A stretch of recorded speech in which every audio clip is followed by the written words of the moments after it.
네, 언젠가 여의도에서 비상할 그날을 꿈꾸는 아직은 이묵인가요? 이분들은 청년 정치인들의 속풀이 코너 의사당 1번 출구 시작하겠습니다. 우리 피디님이 갑자기 여의도 이묵이로 한번 해보라고 나중에 비약하는 용이 되시기를 제가 바라고요. 오늘도 함께해 주실 두 분 소개하겠습니다. 임세은 전 청와대 대변인 그리고 신윤기 변호사 모시겠습니다. 두 분 어서 오십시오. 네, 안녕하세요. 네. 지금 뭐 대통령 얘기하기 전에 신 변호사님, 네. 이준석 전 대표하고는 찢어진 거예요? 아니죠? 아, 그 뭐 여의도 재건축이라는 네. 유튜브 채널을 시작한 걸로 알고 여의도 있습니다. 재건축 조합이더라고요. 그것도 이름도 참. 아, 그렇습니까? 네. 그래서 여의도 재건축인데 저는 뭐 그 채널에 뭐 제가 직접 합류해서 하지는 않지만은 또 서로 또 도울 일이 있으면 또 적극적으로 도울 생각이기 때문에 어쨌든 이런 좀 정치라는 것이 정치 싸움판에서 좀 정책 대결로 바뀌어야 되거든요. 좀 그런 과정에서 저는 큰 역할 좀 해주기를 기대하고 있습니다. 네.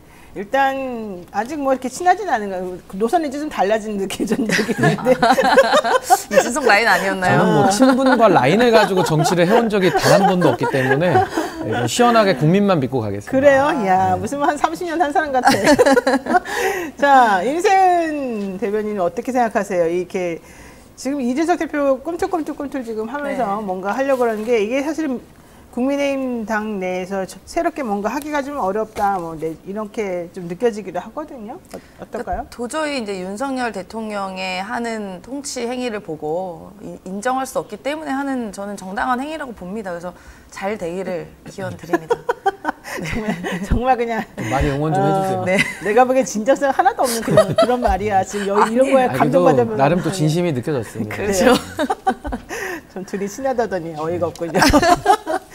자, 어쨌든 8월의 첫날인데요. 뭐 앞으로 혹시 뭐 어떻게 하겠다, 좀 전국 구상, 전국 구상 그러니까 웃기네. 네. 뭐 있어요, 생각해 놓은 거?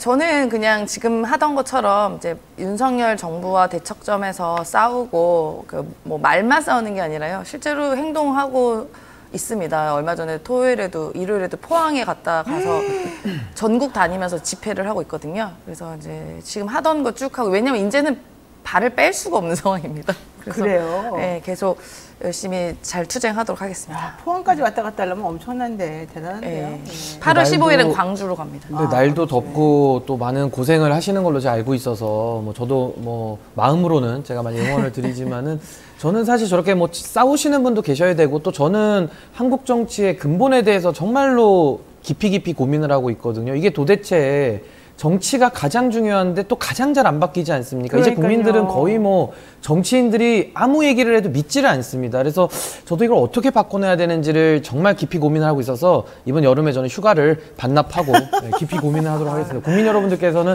편하게 휴가 잘 다녀오시면 좋겠습니다. 네. 아, 여기는 휴가 못 간 사람들만 득실득실. 자, 그렇지만 우리 대통령님께서는 휴가를 가신답니다. 휴가 기간 동안에 정치권이 좀 조용해질 것이냐, 뭐 이런 얘기 좀 생각해 봅니다만은, 대통령이 중요한 거는 내달 2일에서 8일 동안에 저도에서 공식 휴가를 보낸다는 거 아니겠어요? 이 기간 동안에 개각이나 특히 이 용산에 포진되어 있는 3개의 파들 중에 좀 대적할 만한 나의 파를 제대로 좀 한번 세워보겠다, 이런 뜻을 품을 것처럼 제가 생각이 듭니다. 과연 그러겠습니까? 저는 뭐 지금 휴가와 관련해서 아마 대통령께서 전국을 구상할 것이다. 네. 저렇게 지금 자막도 나오고 개각 있는데, 뭐 이런 얘기도 하고. 저는 글쎄요, 뭐 민주당하고 싸우는 것밖에는 지금 통치의 종류가 없거든요. 그러니까 민주당과 누가 더 잘 싸우냐, 누가 더 막 나가냐만 지금 하고 있는데, 그 싸우는 거에 무슨 게 전략이 필요합니까? 그래서 저는 뭐 전국 구상이나 이런 거가 뭐 크게 있을 것 같지는 않고, 그냥 뭐 많은 일들로 지금까지 이렇게 좀 경무에 좀 시달렸기 때문에 좀 쉬러 가시는 거 아니냐, 저기 생각이 들고. 대통령이 많이 힘들었을까요? 경무에 아니 뭐 해외도 힘들었지만? 다니셨고, 뭐 대통령이라는 직무 자체가 굉장히 그래도 뭐 체력적으로는 힘들 수 있기 때문에 뭐 쉬러 갔다 이렇게 생각이 들고, 전국을 구상한다? 그러려면 지금까지도 무슨 정치에 대해서 윤석열표 정치 내지 윤석열 정부표 전국이 뭔가 진행된 게 있어야 되는데, 네. 전 지금까지 민주당 상대로 싸우는 거 외에, 내지는 영장 치는 거, 전수조사하는 거, 압수수색하는 거 외에는 다른 걸 제가 잘 발견하지 못했기 때문에 그런 전국구 사항이 있을 걸로 저는 별로 기대하지는 않고 있습니다. 전국 구성은 생각하지도 않는다. 그냥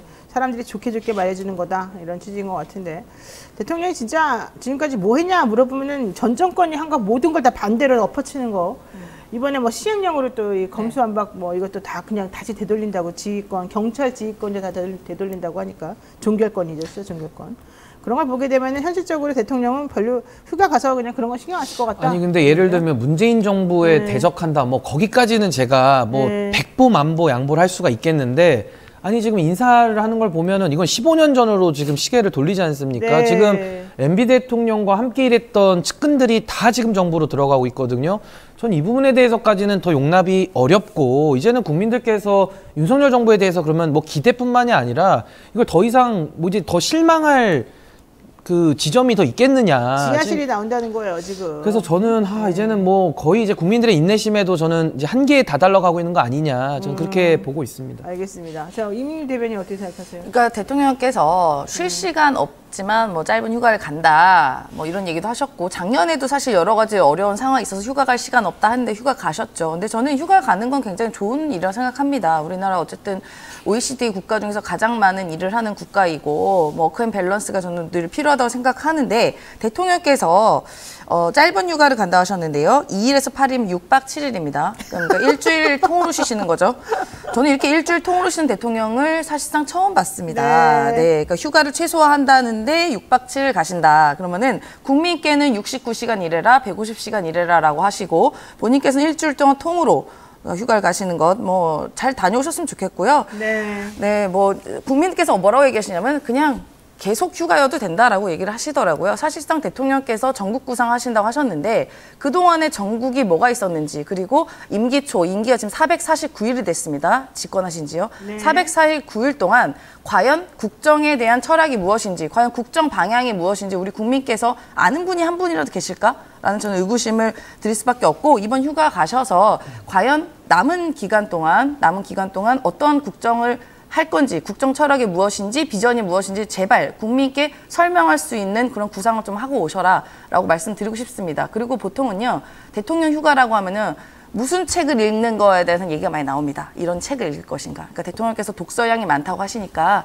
가서 어떤 책을 읽고 오셨는지도 말씀해 주시면 대단히 감사하겠습니다. 저는 이재현 대변인이 뭐 좀 이렇게 비판하신 부분에 전 동의를 하는 것이 결국 나라라는 것이 이런 뭐 모기 이런 게 없을 수가 없어요. 해충. 당연히 있죠. 그럼 거기에 대해서는 검찰, 감사원, 경찰 다 작동하고 있거든요. 그렇다면은 F킬라 칙칙 뿌려가지고 모기를 잡아야 되는 것인데 정말 대통령이 해야 될 일은 뭐냐. 그 모기가 발생하는 근본 원인을 뭐 나무가 있든지 썩은 바나나 껍질이 있든지 막아주든지 그거를 퍼내든지 그렇죠. 내지는 그 모기가 발생하는 근본 원인을 해결해야 되는데요. 그건 대통령 외에는 못 하거든요. 그렇죠. 근데 지금은 대통령께서도 계속 모기 잡는 F킬라만 야 F킬라 다 썼다 더 큰 거 사와라 F킬라 또 뿌리고 모기가 계속 나오거든요. 그러니까 저는 이런 식으로 접근해가지고는 방금 말씀하신 대로 그럼 전국 구상이라는 그동안 전국을 한 게 뭐가 있느냐. 그러니까 이 부분에 대해서 국민들이 이제는 물음에도 이제 한계가 온다. 저게 봅니다. 그렇군요. 야, 이거 F킬라 철퇴설이 지금 갑자기 나타났어요. 네. 자, 좀 전에 뭐 얘기했습니다만은 결과적으로 인사 정말 특히 이동관 특보 방통위원장 후보로 지명한 거는 정말 국민을 왕무시하는 거 아니겠습니까? 아무리 우리가 안 된다고 하더라도 절대 말을 안 듣는 것 같아요. 우리에게는 들어준 역사가 한 번도 없는 것 같아요. 도대체 왜 이러는 겁니까 도대체가? 그러니까 대통령께서 철학을 지키고 계신 거예요. 본인의 철학. 본인의 철학이 무엇이냐면은 지지율 1%가 돼도 내가 하고 싶은 일을 하겠다라고 말씀하신 게 있는데 그 철학을 저는 강행하는 거다라고 생각이 듭니다. 일단은 이 이동관 특보 같은 경우는 이미 3개월이 넘었습니다. 논란이 있는지. 그러니까 이미 3개월 동안 국민과 언론에서 이미 검증을 다 했어요. 그러니까 뭐 아들 학폭 문제, 그다음에 부인의 갑질 문제, 그다음에 부인이 또 청탁도 받았던 문제까지. 네, 인사청탁, 돈봉투 얘기도 나왔어요. 예, 그 문제까지 이제 이미 검증이 완료된 상황에서 대통령께서는 저는 이게 많은 걸 이렇게 함축한다고 보는 게 뭐라고 했냐면 김대기 비서실장이 이동관 내정자를 이야기하면서 대부분께서 다 예측하셨겠지만 이동관 후보자 예측하셨겠지만 이 말이 너무나도 오만함이 전 묻어났다고 생각합니다. 예측했죠. 이동관 이동관이 내정자가 되면 이 많은 저항이 있고 심지어 기자들의 80% 이상이 저항이 있는 상황인 거를 다 알고 그래 너네는 지져라 나는 끝까지 간다면 이거 아니겠습니까? 네. 저는 그 오만함이 그 말 한마디 다 묻어있다고 생각하고 대통령께서 어디까지 이제 국민과 싸우겠다는지 저는 이제 앞으로 지켜볼 것이고 국민과 싸워서 이긴 권력은 없습니다. 제가 진짜 이상하게 생각하는 건 이거예요. 서울중앙지검이 2017년도에 보고서를 하나 냅니다. 2017년 11월 5일 MBC 방송 장악 관련 청와대 홍보수석실 관련성 검토라는 제목의 수사보고서죠. 이게 바로 2017년도부터 2018년도까지 국정원 불법 수사 관련 검찰 수사 기록 중에 나와 있는 그런 자료를 가지고 이 언론사들이 얘기해 놓은 것이었었는데요. 결과적으로 그 당시 중앙지검장이 윤석열 대통령 아니었습니까? MB 정권 때 홍보수석이었던 이동관 지금 현재 특보가 MBC에서 자기네들하고 안 맞는 혹은 정부를 비판하는 목소리를 내려는 사람들 전부 다 갈아내고 방송을 장악하려고 시도했던 그 아주 무시무시한 역사가 들어있는 거를 본인들이 수사를 했었던 거예요. 그리고 그게 바로 국정원하고 합작해가지고 서로 왔다 갔다 하면서 지금 얘기가 됐었다는 바로 그거를 문제다라고 중앙지검에서 보고서를 냈었던 것인데 그거를 옆에서 지켜본 사람도 아니고 직접 수사해서 지휘한 바로 그 사람이 알면서도 그 현재 문제 당사자를 방통위원장으로 꼭 굳이 앉혀야 되는 도대체 이유가 뭡니까? 근데 저는 보통 공무원들을 우리가 영혼이 없다 이렇게 표현하지 않습니까? 그 의미 자체가 공무원을 비하하는 게 아니고요. 어느 정권이 오더라도 자기 뇌를 비우고서 일을 해야 되기 때문에 이제 영혼이 없다 우리가 이렇게 표현을 하는 겁니다. 그래요. 윤석열 대통령도 직업 공무원을 오래 했죠. 그래서 네. 그런지 말씀하신 대로 본인이 수사했고 본인이 결정했던 건데도 모순되는 행동을 계속하고 있습니다. 이게 바로 그래요, 지금. 영혼이 맞아요. 없는 공무원의 전형적인 모습을 좀 보여주고 있다 이렇게 보는 것이고 뭐 대표적인 거 얘기하면 이런 겁니다. 박근혜 대통령을 공직선거법 위반으로 2년의 그 실형이 나왔거든요. 네. 근데 오히려 정당의 그 한두 자리 국회의원 공천하는데 여론조사 돌렸다 해서 공선법 위반 적용된 건데 맞아요. 오히려 윤석열 대통령은 아예 정당법을 위반해버립니다. 아예 당대표를 세울 때 개입을 해버리고요. 그렇죠. 그러니까 더 심하게 하고 직권남용죄로 문재인 정부에서 보수 인사들 얼마나 많이 넣습니까? 이건 여야의 문제가 아니라 너무 많은 인사들을 직권남용으로 넣어서 지금 다 무죄가 많이 나오고 있거든요. 그래요. 근데 그 수사하신 분이 윤석열 대통령이에요. 근데 지금 더 많은 직권남용을 지금 하고 있거든요. 그러니까 네. 이것도 모순이고 또 마지막으로 그 사법농단이라 가지고 양승태 대법원장도 구속을 시키고 그 강제동원 판결 가지고서 외교부와 입장 조율했다라고 해가지고 그 상고법 거래했다 해서 그 사법농단 처벌을 했거든요. 근데 본인은 오히려 강제동원으로 대법원 판결까지 난 걸 아예 싸그리 무시를 합니다. 그러니까 이게 지금 앞뒤가 안 맞는 지금 이런 일이 계속 발생되고 있어서 저도 이게 되게 비현실적으로 좀 느껴지고요. 이동관 위원장 외에도 제가 이름 몇 개만 네, 말씀해 볼게요. 네. 김용호 장관, 그렇죠. 이주호, 네. 뭐 아는 분만 하겠습니다. 더 많지만 김효재, 김대기, 김은혜, 강승규, 뭐 김태효, 한호섭, 유인촌, 김관진, 이재호. 지금 제가 다 읽은 분들이 다 MB 때 MB 계 인사들. 중책을 맡으셨던 분들이 지금 다 들어가 있거든요. 네네. 저는 그래서 이 현실이 너무 비현실적이라는 것과 또 더불어서 이 학폭 논란이 있지 않습니까? 그러면 정순신 후보자 같은 경우는 그때 왜 사임을 했으며 정순신 사태 때도 한동훈 장관이 인사정보관리단에서 못 걸러낸 거 아닙니까? 네, 근데 그렇죠. 이번에도 또 학폭 논란을 또 못 걸러냈어요. 그렇다면 이 인사정보관리단 너무 무능한 거 아닙니까? 그 무능한 게 아니라고 한다면은 그냥 윤석열 정부의 국정 철학은 학폭도 괜찮다. 내지는 학폭도 앞으로 임명 더 하겠다. 뭐 이런 거 아니겠습니까? 정순신만 운이 나빠가지고 그냥 그만둔 거네요. 아니 그래서 저는 이렇게 그 따지면. 인사정보관리단은 왜 내각으로 빼가지고 민정수석실을 없애서 네. 왜 내각에서도 인사정보, 인사관리, 인사검증까지도 그 업무까지도 국회 통제를 받겠다라고 하면서 옮긴 거거든요. 그 네, 기능을. 그렇죠. 당시에 정부조직법 논란도 있었습니다만은 국민들께서 널리 양해를 했죠. 아 그래 인사정보도 이제 검증을 청와대 밀실에서 하는 것이 아니라 이제는 내각의 통제를 받겠다고 하니 그럼 좋은 취지니까 해라. 그냥 넘어가자. 우리가 봐주마. 이렇게 네. 했는데 지금 인사에 대한 검증이 어떻게 이루어지고 있습니까? 이거 학폭에 대해서 그럼 윤석열 정부는 입장을 밝혀야 돼요. 이게 2번씩이나 무사 통과가 되고 프리패스가 된다 그러면은 그러니까요. 한동훈 장관은 인사정보관리단에 대해서 어떤 일을 하고 있는지를 밝혀야 됩니다. 국민 앞에. 아니 아이 친구 뭐 동급생인지 친구를 300번을 머리를 찢게 만들었어요. 아무 이유도 없이 자기가 그냥 심심하다 뭐 이런 이유겠죠. 그런 사람의 부모를 게다가 그걸 무마하기 위해서 선생님을 괴롭혔던 엄마 얘기도 나오는데. 네, 그러니까 지금 이제 이 문제가 된 이동관 내정자 같은 경우는 언론 탄압 기술자라고도 불리더라고요. 그러면 이제 아들 같은 경우는 학폭 기술자고 부모 같은 경우는 학폭 무마 기술자겠죠. 근데 또 저는 이 핑계가 너무 웃겼던 게요. 아들이 권투를 배워서 이거 한번 뻗어보고 싶었답니다. 그러면은 그러니까요. 태권도 배우면 발 계속 뻗어가지고 그냥 막 차도 되겠네요? 이게 뭐 말도 안 되는 얘기를 하는지 모르겠습니다. 그러니까 더 문제는요. 전혀 죄책감이 없다는 겁니다. 네. 그리고 내정이 됐을 때 수많은 문제가 있었고 여러 가지 논란이 있었는데 어떻게 친구 한 명이 지금 친하게 지내고 있다. 됐다. 이거는 저는 거기서 끝났다고 봐요. 그냥 회유한 거 아니겠습니까? 결국. 그럼 나머지는요? 나머지는 어떻게 할 건데요? 그러니까 저는 이번에 인사청문회 때 그 모든 증인을 만약에 민주당이 한다고 하면 모든 증인을 다 불러가지고 모든 발언을 다 할 수 있게 이거는 이렇지 않고서는 하면 안 된다고 저는 보여집니다. 그리고 이제 아까 한동훈 장관 얘기하셨지만 정순신 관련해서는 그 당시에 뭐라고 했냐면 학폭 관련해서 몰랐다고 했습니다. 그럼 지금 3개월 동안 다 나왔어요. 나올 수 있는 거. 이걸 이번에도 몰라서 통과한 겁니까? 그러면은 몰랐으면 무능한 거죠. 무능한 건 하면 안 됩니다. 그리고 이동관 후보자도 본인이 뭐 무슨 부인이 2천만 원 받은 그 건 있잖아요. 그 청탁 받은 거. 그거를 예. 몰랐다고 기억이 안 난다고 합니다. 그럼 그런 기억으로 방통위원장 어떻게 합니까? 그런 기억으로는 방통위에서 하면 안 되죠. 그럼 능력이 안 되는 거죠. 네. 아니 그러니까 너무 명백한 상황인데도 불구하고 맨날 눈 가리고 아웅하는 식으로 자꾸 이렇게 넘어가는 게 이해가 안 가고 앞뒤 말이 다 다르다는 게 좀 이해가 안 가는데 김영호 통일부 장관 임명까지도 마찬가지예요. 지금 좀 전에 말했듯이 MB 시즌2가 왜 이렇게 자꾸 굳이 MB 시즌2에 집착하느냐 이거 사실 생각 안 해볼 수가 없는데 이게 보수층 기반이 약하다 보니까 윤 정부가 MB 정부 때 인사들한테 기대할 수밖에 없다는 거 아니겠느냐 내지는 미략을 한 거 아니겠느냐 이런 얘기 나오거든요. 근데 저는 뭐 미략까지는 아니겠지만은 아마 MB 정부 사람들과 윤석열 대통령이 당시 검사 시절에 잘 나갔기 때문에 저는 상당히 친분이 두터울 거라고 저 생각은 하고요. 친분. 그럼에도 불구하고 저는 MB 인사들을 지금 2023년도에 등용을 한다.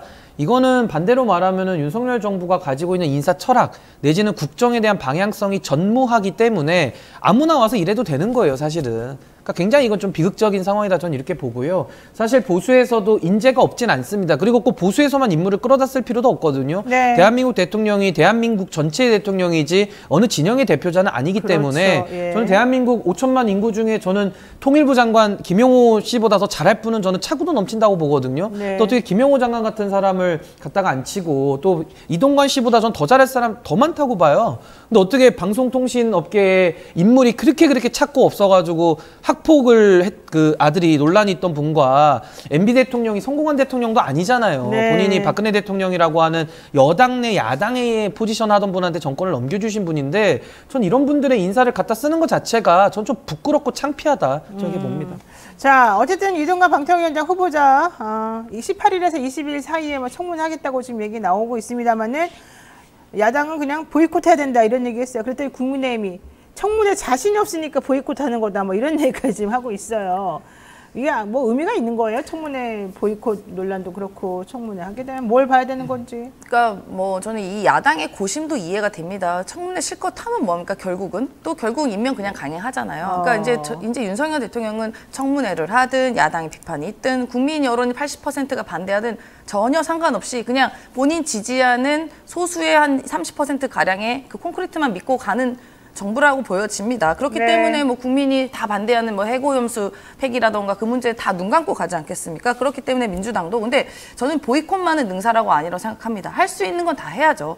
뭐 증인도 불러서 하고 땡깡이라도 부리고 단식이라도 하고 저는 모든 방법을 다 해야 그래 국민이 야 그래도 야당이 저 정도까지 하는데 이렇게 하는구나라고 하지 보이콧만이 전 능사라고 아니라고 봅니다. 그냥 차라리 모든 국정 운영 어차피 윤석열 대통령 하고 싶은 거 없잖아요. 그냥 해외 나가고 해외 나가서 네. 그냥 유람하고 쇼핑하는 거가 좋아하시지 네. 국정 철학 저는 못 읽었거든요. 네. 하고 싶은 거 별로 없어 보이니까 일단은 저는 그래서 그렇기 때문에 모든 국정 운영을 차라리 다 보이콧해라. 아예 국정 운영 협조를 해주지 않았으면 좋겠습니다. 아예 야당이. 하고 싶은 게 없지는 않고요. 이제 하고 싶은 거는 이제 수사. 수사. 내지는 전수조사 이런 것들은 있기 때문에 너무 하고 싶은 게 없다라고 표현하시는 건 정확하지가 않고 하고 싶은 것이 과연 대통령의 직책에 맞느냐. 그렇죠. 전 그거를 물어봐야 되는데 거기에 저는 알맞지 않다 이렇게 보는 것이고 저는 지금도 뭐 글쎄요 민주당이 저는 근본을 좀 성찰했으면 좋겠는데 뭐 어제 혁신위원장 또 이상한 발언하셔가지고 지금 곤혹을 치르고 계시는데 그러니까요. 민주당은 왜 본인들의 메시지에 힘이 안 실릴까 맞는 말을 하거든요 지금은 뭐 과거에는 또 틀린 말 했지만 근데 그 맞는 말을 하는데 민주당에는 그 메시지에 힘이 안 실리잖아요 네. 전 그게 신뢰를 잃었기 때문이라고 봐요 그럼 신뢰를 왜 잃었냐 책임을 지는 게 없으니까 마찬가지로 민주당도 책임을 안 지고 밀리면 죽는다 하는 정신으로 끝까지 버티기만 하니까 네. 저는 민주당은 국민의힘만 보고 지금 정치하고 국민의힘은 또 내지는 정부는 민주당만 바라보고 지금 정치하고 있지 않습니까? 그래서 저도 민주당이 이번에는 보이콧할 게 아니라 들어와서 뭐 나름의 실력을 좀 더 보여야 되지 않는가 저는 생각합니다. 뭐 저는 신인규 변호사 말에 일견 동의하는 것도 있지만 일견 동의하지 않는 것도 있어서 혹시 반박하실 게 있으실까요? 그러니까 민주당이 그 화력이 조금 약해진 건 맞죠. 그러니까 제대로 싸우지 않고 국민께 효용감 못 드린 거는 맞습니다만 그만큼 어떻게 보면 좀 약간 눈치를 봤다고 저는 볼 수 있어요. 어떻게 대통령이 거부권을 저렇게 행사하는데 우리는 그럼 반대인 권한인 탄핵권도 얼마든지 할 수 있는 것이거든요. 그러면 예를 들어 역풍을 걱정할 게 아니라 그냥 더 싸워야 된다고 저는 봅니다. 근데 뭐 여러 가지 당내 여러 가지 뭐 내부 사정도 있고 분란도 있다 보니 여러 가지 이렇게 함께 모으는 힘이 조금 떨어지는 분명히 있지만 저는 이번을 더 계기로 이번 이동관은 무조건 끌어내야 되고 그다음에 양평 고속도로 무조건 파야 되지 그래야지 국민께 효능을 얻고 아 야당이 있구나라고 알게 되지 그렇지 않으면은 또 이제 이 윤석열 정부가 야당을 무시하는 처사가 반복될 거다. 그렇게 판단됐습니다. 근데 저는 이제 더 싸우지 말라는 게 아니라 저는 더 강하게 싸울 건 더 강하게 싸워야 된다고 보는데 싸워야 돼. 민주당도 지금까지 신뢰를 잃었던 부분 지금 국민들이 국민의힘이 되게 못하거든요. 제가 국민의힘 소속이지만은 근데 국민의힘보다 정당 지지도가 더 안 나오는 건 현실이잖아요. 그러니까 그거를 왜 그럴까? 그걸 조금 더 고민을 해서 좀 국민들의 목소리에도 민주당이 좀 응답을 해야 그 비판의 목소리에 더 큰 힘이 실려서 더 정부가 강력하게 견제될 것이다. 저는 그 말씀을 드리는 겁니다. 저는 서희초 교사 학부모 갑질 사건 관련해가지고 이제 이번에 서희초 교사 사건으로 수면 위에 많이 떠올랐는데 이번 주말에 너무 힘들었는데도 3만 명 이상의 그 국민들이 모여가지고 교사들이 모여가지고 다들 한 목소리를 냈잖아요. 이동관 씨가 한 게 전형적인 학부모 갑질이고 전형적으로 이 사건하고 똑같은 거야. 아들은 학폭을 하고 엄마는 그걸 덮기 위해서 선생님을 괴롭히고 사실 그런 거거든요. 고위직이었어요 당시에. 네. 말이 안 되는 거예요. 그러니까요. 그런 걸 다 생각해 본다면 이 문제는 그냥 이렇게 넘어갈 문제가 사실은 아니에요. 지금 현재 나와 있는 현안하고 딱 맞아 떨어지는 부분인데 왜 민주당은 그런 걸 지적을 제대로 못 하나요? 임세은 대변인은 지금 뭐 일당백을 하고 있는 것 같습니다. 너무 나무라지지는 마시고. 아니, 난 나무라는 게 아니라 물어보는 거예요. 뭐 저도 답답한 지점이 있는데 이게 어떻게 보면 반성해야 되죠. 그러니까 왜 이렇게 정부가 못하고 이렇게 대통령이 무능하고 사실상 무정부 정부라고 할 만큼 이 정부의 존재 자체가 우리가 모르는 상황에서 야당이 제대로 된 역할을 하지 못했던 것, 그건 굉장히 반성해야 될 지점이라고 생각합니다. 그렇기 때문에 내부에 있는 내부에서 서로 다툴 게 아니라 그 힘을 좀 모아서 밖에랑 좀 싸웠으면 좋겠다. 네, 맞습니다. 정말 민주당 뭐 갤럽 조사는 이번에 조금 안 좋게 나왔지만 그거는 전화 면접 때문에 또 그랬던 거고 나머지 다른 여론조사에서는 또 민주당의 지지율이 정당 지지율이 높습니다. 그렇기 때문에 제가 아까 신인규 변호사 말에 뭐 일견은 또 동의하고 일견 동의하지 않는다 이런 말도 하긴 했는데 어쨌든 좀 힘차게 싸워달라고 한 게 아마 민주당 지지자들의 얘기인 것 같아요. 자, 나동현님 후원 감사드립니다. 자, 요 얘기 한번 해보겠습니다. 홍준표 시장이 나를 자범 취급하냐? 그래 좋다.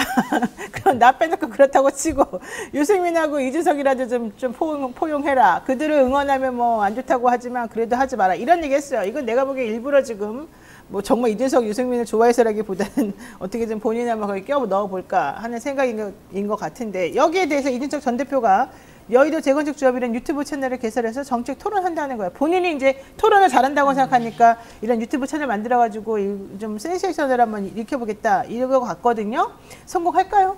근데 저는 일단 홍준표 시장이 그 발언하신 내용을 보면요. 이분도 메시지 자체는 다 맞아요. 근데 메신저 자체가 신뢰가 없어가지고 이 말이 틀린 건데 홍준표 시장은 저는 가만히 보면 이분은 약간 카멜레온 정치인 같거든요. 그리고 무지개색 정치인 같아요.